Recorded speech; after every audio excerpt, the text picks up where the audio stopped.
Olá, seja bem-vindo aí a mais uma aula onde nós vamos abordar a área de conhecimento, gerenciamento dos recursos do projeto. Vamos entender um pouco sobre isso. Primeira coisa que eu quero apresentar para vocês é sobre o objetivo dessa área. Basicamente, o nosso objetivo envolve identificar, adquirir, gerenciar os recursos necessários para a conclusão bem-sucedida do projeto, e para isso nós precisamos também garantir que os recursos certos estarão disponíveis, no momento, na hora e no lugar certo que nós vamos precisar.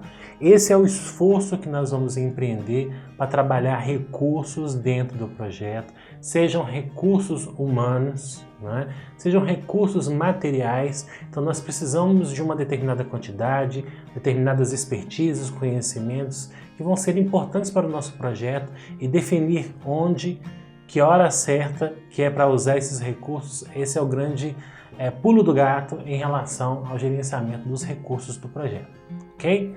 Aprofundando mais sobre o tema, nós temos aí os processos de gerenciamento dos recursos.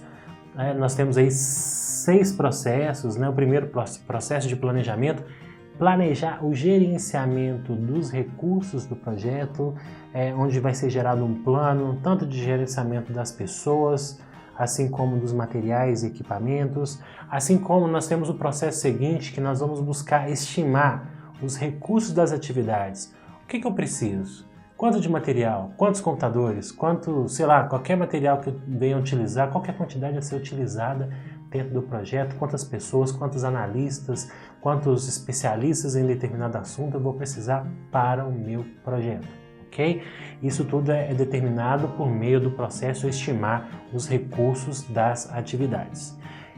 Dentro da execução nós temos aí 3 processos, entre eles o adquirir recursos, onde nós vamos nos preocupar em saber que aquele recurso vai estar disponível naquela hora especificamente. É um momento onde eu procuro dialogar com as partes interessadas de maneira que elas possam liberar recursos para o meu projeto, principalmente se eu estou lidando com um ambiente mais tradicional, um ambiente funcional, por exemplo, onde muitas vezes o recurso ele está dedicado a um determinado departamento e eu preciso entrar em acordo, negociação com o gerente funcional, de maneira a liberar o recurso àquela pessoa durante determinados dias ou determinados horários pré-estabelecidos. Então a gente busca fazer isso, garantir com que aquelas pessoas ou aqueles materiais que a gente precisa vão estar disponíveis no tempo que a gente precisa, ok? Nós temos aí o processo de desenvolver a equipe, que basicamente a nossa preocupação é em fornecer, em dar treinamento, em dar orientações sobre como vai ser feito o trabalho junto a essas pessoas que estão conosco dentro do projeto. Nós temos também aí o processo gerenciar a equipe, que vai fazer o acompanhamento das pessoas. É o momento de colher feedbacks, de realizar avaliações junto às pessoas, de maneira a identificar alguma falha de comportamento, algum problema, ou então recompensar aquelas pessoas que estão com desempenho fora da curva, ok? Isso tudo é feito durante a execução do projeto. Já no monitoramento e controle, eu faço um trabalho de controlar os recursos, de fazer todo o acompanhamento desses recursos alocados dentro do projeto. Então, esse processo, inclusive, é um processo novo, que foi criado justamente em função dessa nova área de conhecimento de gerenciamento de recursos. Antes era apenas gerenciamento de recursos humanos e agora essa área de conhecimento assume mais responsabilidade, abrangendo não apenas os recursos humanos, mas também os recursos materiais, ok? Há quem critique esse nome, chamar pessoas, por exemplo, de recursos. Quem é mais da área de recursos humanos, que trabalha mais com pessoas, não gosta muito dessa expressão, mas é a expressão que aparece no PMBOK, é que nós vamos trabalhar ao longo do nosso curso. Não necessariamente eu estou me referindo à pessoa como um instrumento, alguma coisa que se usa e depois devolve, mas é apenas uma questão de nomenclatura, de padrão mesmo, que nós vamos utilizar referente a quando a gente estiver lidando com pessoas, por exemplo. Vamos chamar também de recursos aqui, especificamente, ok? Eu prefiro pessoas. Em relação ao gerenciamento dos recursos, eles podem ser uma equipe ou pessoal. Eu tenho também recursos físicos, equipamentos, materiais, instalações e infraestruturas, E alguns conceitos essenciais envolvem, por exemplo, equipe. O que é uma equipe? São indivíduos com papéis e responsabilidades atribuídos que trabalham coletivamente para alcançar um objetivo do projeto compartilhado. Se você lembra lá a definição do gerente de projetos, né, aquela pessoa que vai conduzir a equipe, vai orientar a equipe junto para atingir o objetivo do projeto. E é a equipe que atinge o objetivo do projeto e essa definição está coerente, né, com a definição do gerente de projetos, que justamente essas pessoas vão trabalhar de forma coletiva para alcançar o objetivo do projeto de maneira compartilhada. O papel de cada um tem uma extrema importância frente ao projeto. Outro ponto é que o GP, o gerente de projetos, ele investe esforço adequado para adquirir, gerenciar, motivar e dar autonomia à equipe do projeto, né? Eu quero buscar, no caso do mercado, a melhor equipe para trabalhar no meu projeto. E o melhor quer dizer o seguinte: a pessoa certa para o lugar certo, para o momento certo, ok? Eu vou gerenciar essas pessoas, vou acompanhar o trabalho delas no dia a dia, vou buscar trabalhar a questão de motivação, que nós vamos explorar esse tema quando a gente for abordar o processo que trata sobre motivação, sobre o que nós podemos fazer para poder motivar pessoas, quais são as principais teorias organizacionais associadas com a temática de motivação, né? E vamos de alguma maneira também buscar dar autonomia, delegar responsabilidades para que essas pessoas possam efetivamente realizar o papel delas. Além disso, o gerente de projetos ele é responsável também pela formação de equipe como um grupo eficaz, assim como pelo desenvolvimento de forma proativa das habilidades e competências da equipe. Então, o que eu quero, quando a gente junta uma pessoa, um grupo de pessoas, normalmente cada uma tem às vezes suas ideias, né, suas motivações individuais, e ao juntar essas pessoas numa equipe, a gente quer fazer com que todo mundo converja, né? Volte para o mesmo objetivo, passe a pensar de maneira semelhante, um completando o outro, e aí é onde que eu tenho que trabalhar fatores de motivação, resolver conflitos, né? Criar um sistema, né, de proatividade junto a essas pessoas, auxiliá-las a desenvolver habilidades e competências para desempenhar o papel delas frente ao projeto, ok? Alguns conceitos essenciais, aspectos que influenciam a equipe, por exemplo, ambiente que a equipe atua, isso tem um impacto, né, de como que é esse ambiente, se é um ambiente pesado, se é um ambiente mais dinâmico, se é um ambiente moderno ou tradicional, ou mesmo, né, se eu estou lidando com ambientes relacionados com virtual ou presencial, enfim. Localização geográfica dos membros da equipe, se eles estão dispersos, né?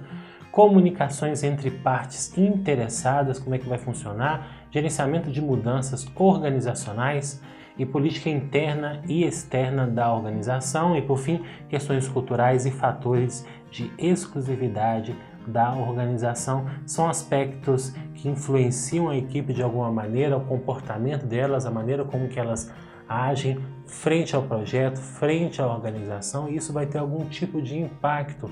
A cultura da organização influencia muito no nosso modo de agir, no nosso modo de construir relacionamentos, e eu preciso estar atento a todo esse contexto se eu quero formatar um determinado nível ou padrão de comportamento que eu espero, que eu acho adequado para o meu projeto, e construir isso junto a essas pessoas.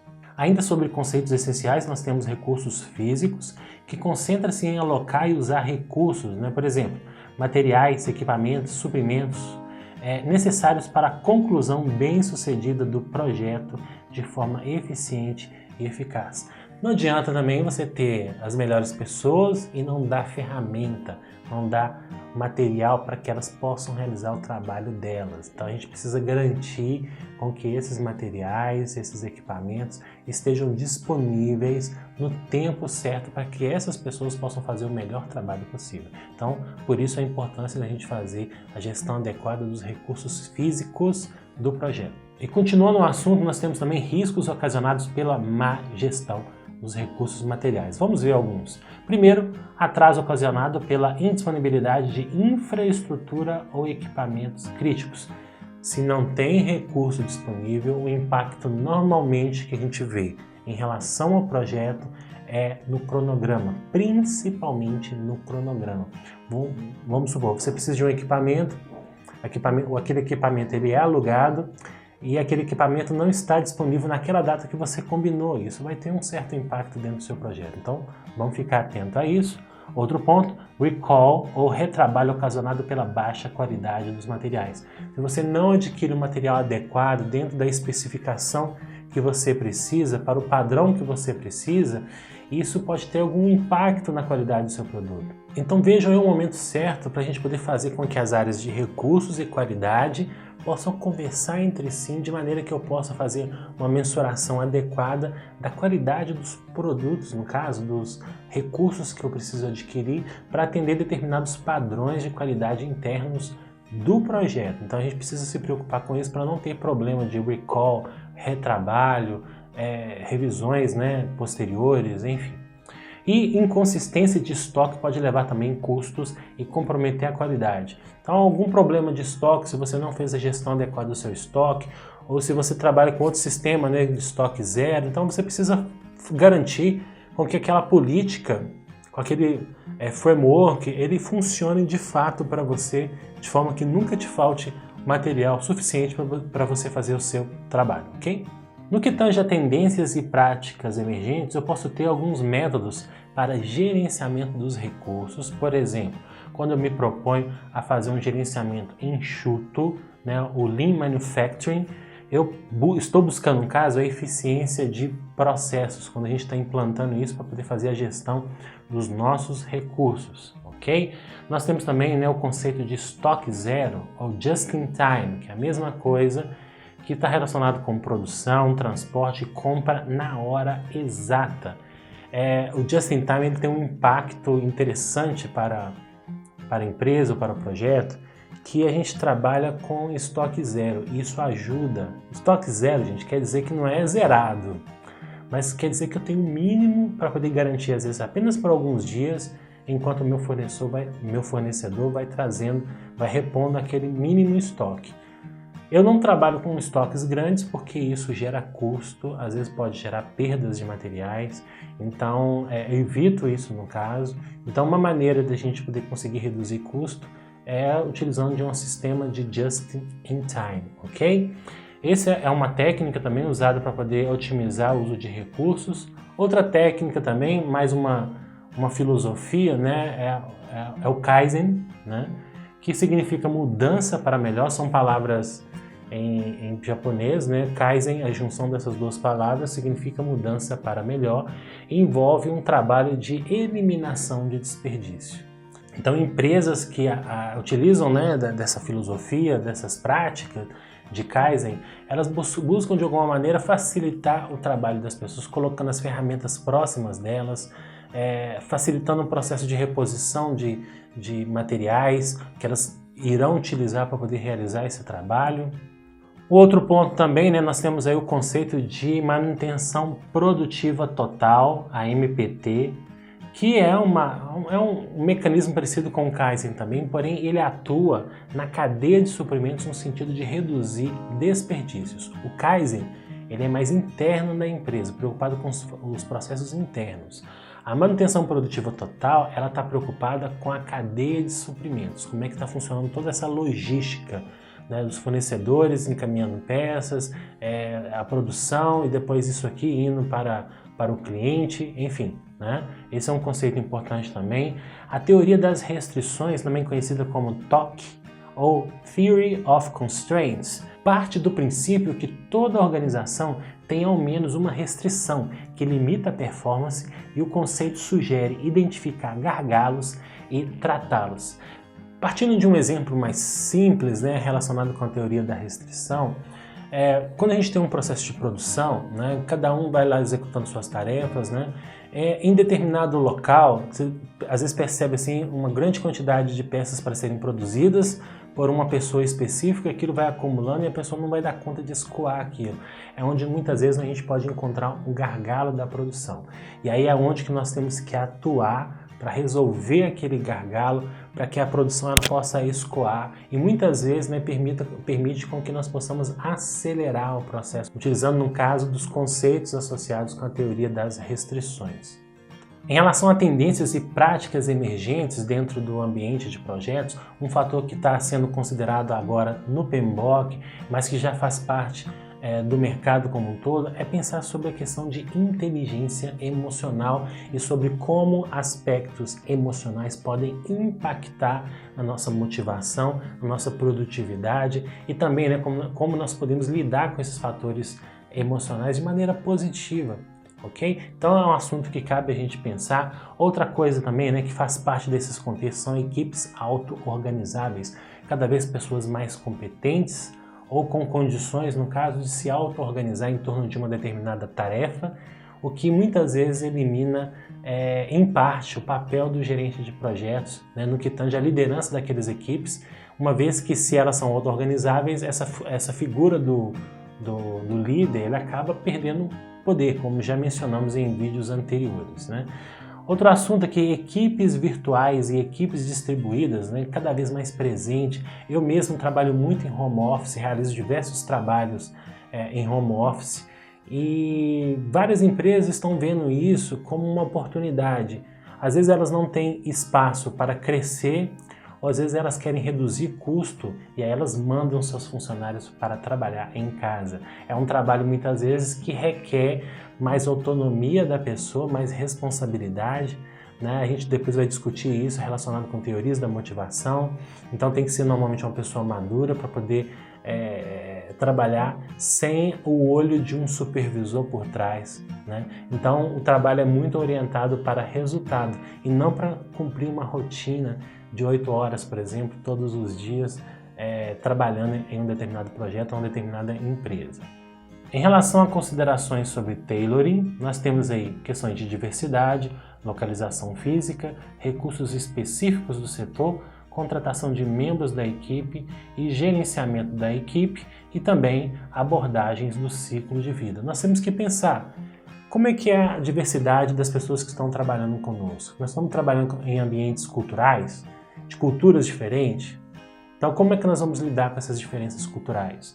Localização física, estamos dispersos, estamos juntos, trabalhamos virtualmente, recursos específicos do setor, quem são os recursos específicos que você vai precisar para o seu projeto, as especialidades que você precisa contratar para o seu projeto, contratação de membros da equipe, como é que vai ser o processo de contratação, recrutamento, seleção dessas pessoas, como você vai construir essa estrutura, gerenciamento dessa equipe também, né, como nós vamos prover esse gerenciamento, realizar avaliações de feedback, dar feedbacks, receber feedbacks relativos às pessoas e abordagem de ciclo de vida que nós vamos trabalhar, se são equipes auto-organizáveis dentro de um ambiente ágil ou se são equipes que necessitam da presença constante de um líder, de um supervisor que diga para elas o que elas têm que fazer, né? Esse é um dos pontos. Sobre ambientes ágeis, nós temos que levar em consideração estruturas de equipe que maximizam o foco e a colaboração é uma realidade dentro desse ambiente ágil, como já mencionamos, ok? Menos tempo para definição de tarefas e decisões centralizadas. Essa é uma outra realidade também que nós encontramos, é que a gente acaba que a gente não fica falando assim, faz isso, faz aquilo, centraliza muito as coisas em mim. Não, a gente deixa as pessoas trabalharem. Elas decidem o que elas devem fazer, como que elas devem fazer, a gente apenas vai dialogando e a própria equipe vai aprendendo com ela, a partir do momento que ela fornece feedback para ela mesma, né, e realiza avaliações sobre o desempenho de cada um dentro do projeto. Outro ponto, o planejamento de recursos físicos e humanos é muito menos previsível em projetos de alta variabilidade. Então eu não consigo fazer um planejamento muito detalhado sobre o que eu vou precisar de material ou de equipamento. Eu faço muitas vezes dentro de um nível menor, né? Dentro de uma sprint, já visando às vezes uma outra. Algumas coisas a gente consegue prever, evidentemente, mas outras não, né? Então isso é característica deste ambiente. Outro ponto, necessário acordos para suprimento rápido e métodos enxutos de trabalho, a gente poder fornecer, no caso, dentro do ambiente ágil, os insumos necessários para que as pessoas efetuem as tarefas dela. Então eu estou lá, por exemplo, programando, né? E eu preciso garantir com que eu tenha acesso à internet, acesso ao banco de dados, receber informações do cliente, de hospedagem, tudo aquilo esteja à minha disposição de maneira que eu não perca tempo procurando isso esteja acessível para que eu possa focar no meu trabalho de programação aí por exemplo, ok? Então essas são algumas vertentes, algumas informações associadas com essa temática de recursos como área de conhecimento dentro do gerenciamento de projetos, e a gente se encontra na próxima aula. Até mais!